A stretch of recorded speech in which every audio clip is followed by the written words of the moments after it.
You're an entrepreneur, you're a business owner, you're looking for a fast cash flow catalyst, you're looking for a way to make more money. Here's one that might surprise you. I often say that service to humanity is man's greatest work in life. We get back in direct proportion to what we give to the universe. But you got to give if you want to get. That's the law. And that is, think about selling off for part of your business. That's good. Now, what does that mean?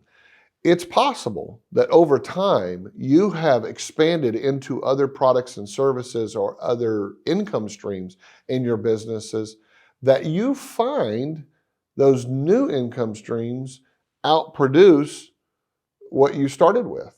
What Evel here is trying to say is that we felt the institution no longer had anything to offer us. And are a higher value of your time, a higher use of your time than where you started. So I'm going to give you an example is, let's say you started a fitness club.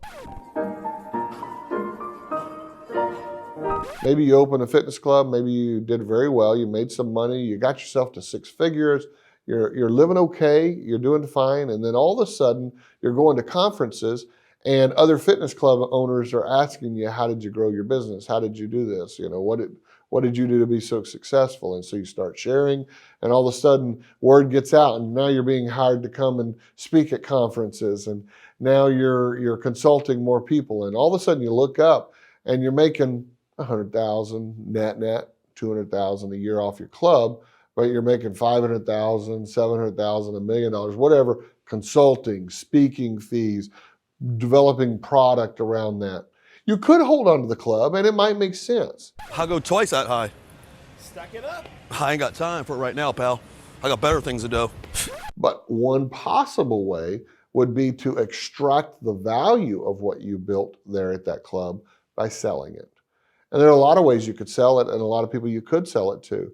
But the one way you could sell it is to sell it to your existing team that's running the shop. You know, if you've got 1 or 2 men or women that have come up underneath you, they got fire in the belly, they're excited, they've already sort of taken ownership of it anyway, and mentally, and they come in and they care. You see them picking up trash in the parking lot, and you see them wiping down a doorknob and you know, getting the smudges off a window, and you're like, man, that person has what it takes potentially to make something of this. Approach them and say, hey, you know what? Look, my business has grown. You've been a big part of that success. You see that I'm out here on the circuit. You see that my time is more and more in demand in this area. And you seem to have an absolute passion for running this business. What would you think about owning this business or owning part of this business? And so you talk to them about how they might buy you out. I had a client of mine that did that with his company. So he built a particular business. It was in a commercial services business.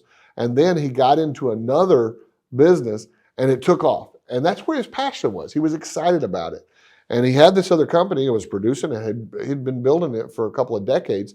It had produced really well, fed his family, built his house. It was good. But his passion was no longer there, as well as comparatively, where he could spend his time, the upside opportunity was much bigger in the new business. Who did he sell it to? The top 3 employees that had helped him build the company. Those 3 people became partners and they bought him out. He financed it over time. They went out and got an SBA loan for part of it. They gave him a down payment. He financed the rest of the business. He actually retained the real estate in his own personal ownership and portfolio, and they became a tenant. And they bought the company, the operating business, from him. So he had a cash stream, he had a self-liquidating or a self-income stream from the real estate, and he was allowed to point his other attention where he was diverted before, point his attention 100% toward that new venture.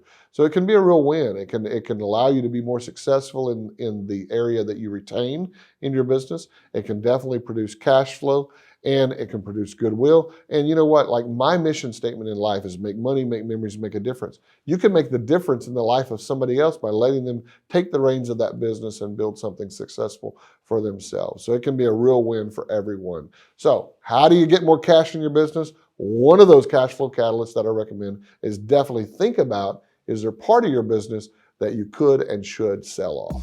All right, so I hope you enjoyed the video, and I hope your mind is just set off in all the different ways that you can use this strategy that you just learned.